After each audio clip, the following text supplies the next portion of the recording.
Dans cette classe, nous allons continuer notre étude sur les assemblages, en apprenant à insérer des contraintes entre les composants. Les restrictions sont très importantes car elles nous permettent de définir les conditions réelles de mouvement de l'ensemble, d'analyser les interférences et bien plus encore. Allons en classe. En utilisant l'assemblage que nous avons commencé dans la classe précédente, nous allons entrer les restrictions. Dans SolidWorks, nous saisissons les contraintes via la commande mat et, à mesure que nous ajoutons les contraintes, les pièces sont positionnées et l'ensemble est mis à jour. Par conséquent, il n'y a pas de préoccupation au moment de l'insertion des composants, car le positionnement définitif est effectué plus tard. Nous avons utilisé comme référence de positionnement le composant fixe, dans notre cas, le bloc moteur. Dans cet ensemble, le bloc moteur est fixé pendant que le vilebrequin tourne, en déplaçant la bielle et le piston. Nous activons la commande Kill. Notez le Property Manager, dans la première case, nous sélectionnons les entités que nous allons lister. Ci-dessous, nous choisissons l'une des options de positionnement. Par défaut, SolidWorks suggère toujours une option en tenant compte des entités que nous sélectionnons. Pour les entités, nous pouvons sélectionner des faces, des plans, des arêtes, des sommets, des axes, entre autres. Nous sélectionnons les deux faces montrées. Notez que la pièce mobile a été positionnée par rapport à la pièce fixe et que la barre flottante est affichée.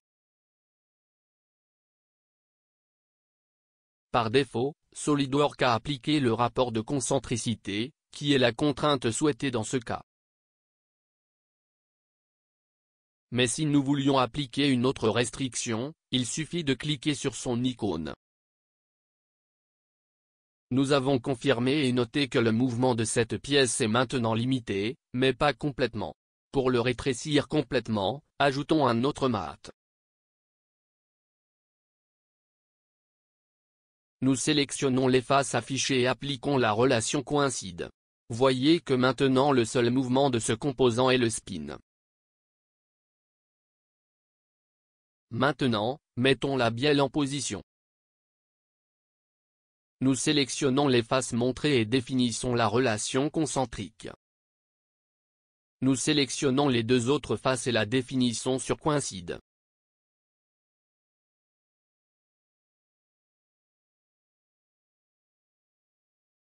Ensuite, nous allons positionner le piston. Nous définissons une relation de concentricité entre les faces montrées. Nous définissons une autre relation de concentricité entre le piston et le bloc.